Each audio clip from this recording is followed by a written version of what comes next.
घने वनों के नीचे, जहां सूर्य का प्रकाश भी डर कर लौट जाता था, वहीं नागलोक बसा था। यह कोई साधारण स्थान नहीं था। यहां इच्छाधारी सर्प रहते थे, ऐसे सर्प जो अपने तप, साधना और कर्मों के बल पर मनुष्य का रूप धारण कर सकते थे। नागलोक का राजा था नागराज काल भैरव, और उसका पुत्र था वीर, बुद्धिमान और करुणामय नाग नागराजीव। नागराजीव बचपन से ही अलग था। अन्य नाग जहां शक्ति, विष और प्रतिशोध की बातें करते थे, वहीं वह आकाश, प्रेम और मानव भावनाओं के बारे में प्रश्न करता था। उसकी माता अक्सर कहती, तुम्हारा हृदय नाग का नहीं, किसी और लोक का है। एक दिन नागलोक की महान भविष्यवक्ता माता कालिका ने ध्यान से उठकर घोषणा की, नागराजीव का भाग्य मनुष्य लोक से जुड़ा है। उसका प्रेम ही उसका वरदान भी बनेगा और अभिशाप भी। यह सुनकर नागलोक में भय फैल गया। मनुष्य और नागों के बीच सदियों पुरानी शत्रुता थी। दूसरी ओर मनुष्य लोक में विदर्भ राज्य था, समृद्ध, सुंदर और कला संस्कृति से भरा। इस राज्य की शान थी राजकुमारी पद्मिनी, सौंदर्य, बुद्धि और करुणा का अद्भुत संगम। परंतु उसकी आंखों में सदा एक अजीब सी उदासी रहती थी।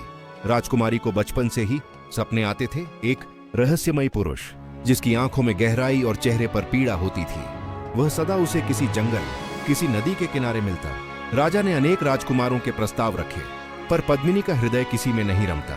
पिताजी, वह कहती, मेरा हृदय पहले से ही किसी को जानता है, भले ही मैं उसे इस जन्म में न पहचान पाऊं। राजा चिंतित थे, पर विवश। एक दिन पद्मिनी अपनी सखियों के साथ वन विहार को गई, वही वन जहां नागराजीव वर्षों से तपस्या कर रहा था। उस दिन उसने मानव रूप धारण किया, लंबा, गंभीर, आंखों में असीम शांति। जब पद्मिनी नदी किनारे अकेली बैठी थी, तभी उसका पांव फिसला और वह गिरने लगी। उसी क्षण किसी ने उसका हाथ थाम लिया। उनकी आंखें मिलीं, समय जैसे थम गया। आप ठीक हैं राजकुमारी? उस स्वर में कुछ ऐसा था जिसने पद्मिनी के हृदय को छू लिया। क्या मैं आपको जानती हूं? उसने कांपती आवाज में पूछा। नागराजीव मौन रहा। वह जानता था ये वही है जिसकी भविष्यवाणी हुई थी। वन में मुलाकातें बढ़ने लगीं। नागराजीव स्वयं को आरव बताता। वह राजकुमारी को प्रकृति, जीवन और त्याग के अर्थ समझाता। पद्मिनी उसके साथ हंसती, रोती, अपने मन के भय साझा करती। एक दिन उसने कहा, आरव, तुम्हारे पास रहकर मुझे लगता है जैसे मैं स्वयं को पा रही हूं। नागराजीव का हृदय कांप उठा।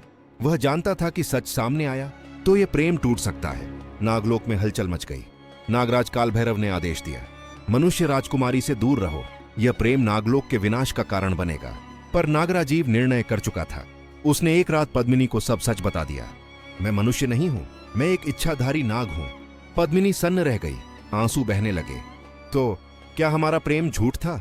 नहीं, नागराजीव बोला, यही मेरा सबसे बड़ा सत्य है। राजमहल में जब यह बात पहुंची तो कोहराम मच गया। सैनिकों ने नागराजीव को मारने का प्रयास किया। पद्मिनी उसके सामने खड़ी हो गई। अगर इसे मारना है तो पहले मुझे मारो। परंतु विधि को कुछ और ही मंजूर था। नागलोक और मनुष्य लोक के संतुलन के लिए नागराजीव को अपना विष त्याग कर अमृतत्व छोड़ना पड़ा। वह पत्थर बन गया और पद्मिनी की चीखें आकाश चीर गई। पद्मिनी ने राजपाट त्याग दिया। वह उसी वन में रहने लगी जहां उसका प्रेम पत्थर बना खड़ा था। वर्ष बीते। एक दिन वह उसी पत्थर से लिपट कर बोली, अगर प्रेम सच्चा है तो लौट आओ, किसी भी रूप में। और तभी आकाश में बिजली कड़की। अगले जन्म में वही आत्माएं फिर मिली। इस बार दोनों मनुष्य थे, न कोई शाप, न कोई लोकभेद, सिर्फ प्रेम। और इस बार वे अलग नहीं हुए। कहते हैं सच्चा प्रेम रूप नहीं देखता, जाति नहीं पूछता, लोगों की सीमाएं नहीं मानता। नागराजीव और पद्मिनी की कथा आज भी उस वन में हवाओं के साथ